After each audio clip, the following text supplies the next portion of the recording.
Hi everyone! So today I'm going to be reading you a book called Weekend with Wendell, and I hope you like it. Okay. So, on Friday afternoon, Wendell's parents dropped him off at Sophie's house. "Wendell's going to spend the weekend with us," said Sophie's mother, while his parents visit relatives out of town. "Oh boy," said Wendell. Sophie didn't say anything. After a snack, Sophie helped Wendell carry his sleeping bag and suitcase upstairs. "Well, what are we going to do now?" asked Wendell. "Do you have any toys?" Sophie pointed to her toy chest. "Is that all you've got?" said Wendell. "I've got 1,000,000 times more than that. What else is there to do around here?" "We could play house," said Sophie. "Only if I can make the rules," said Wendell. So they played house and Wendell made the rules. He was the father, the mother, and the 5 children. Sophie was the dog. Then they played hospital. Wendell was the doctor, the nurse, and the patient. Sophie was the desk clerk.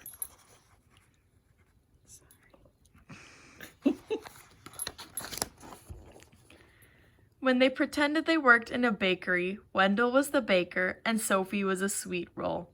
"Isn't this fun?" said Wendell. Sophie didn't say anything. This is the hardest part. You skipped a page. Okay. At dinner, Wendell said that he was allergic to anything green, so he didn't have to eat his vegetables. And when Sophie wasn't looking, he scooped the whipped cream off her dessert. "When is Wendell leaving?" whispered Sophie. "Soon," said her mother. "Soon," said her father. After Sophie's parents tucked Sophie in her bed, zipped Wendell in his sleeping bag, kissed them both, and turned off the light, Wendell grabbed his flashlight and shone it right in Sophie's eyes. "See you tomorrow," he said, smiling. Sophie shut her eyes. "I can't wait for Wendell to go home," she said to herself. On a Saturday morning, when Sophie woke up, there was a lumpy blue monster jumping up and down on her bed. It was Wendell. She felt something pinch her leg at breakfast. It was Wendell. She heard scary noises coming from the broom closet. It was Wendell. Wendell used Sophie's crayons and left them on the porch so they melted. At lunch, Wendell finger painted with his peanut butter and jelly.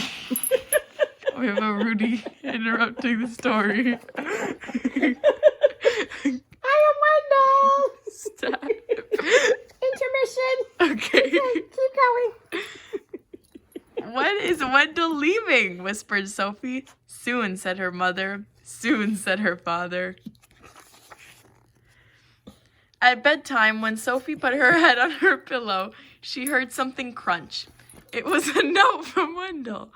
It said, "See you tomorrow." Sophie shut her eyes. "I can't wait for Wendell to go home," she said to herself. Before Wendell's parents picked him up on Sunday morning, he tried to make a long-distance call. He wrote his name on the bathroom mirror with toothpaste. And he gave Sophie a new hairdo with shaving cream.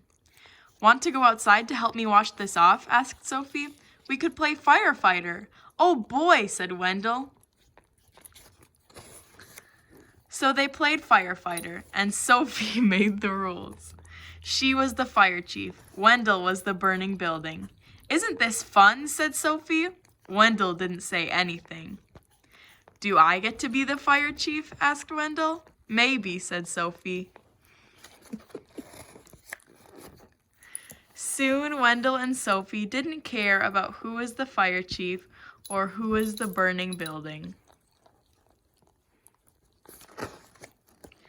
"Time to go," said Sophie's mother. "Time to go," said Sophie's father. "Already?" said Wendell. "Already?" said Sophie. "When is Wendell coming back?" asked Sophie. "Never," said her mother. "Never," said her father. That afternoon, when Wendell unpacked his suitcase, he heard something crunch.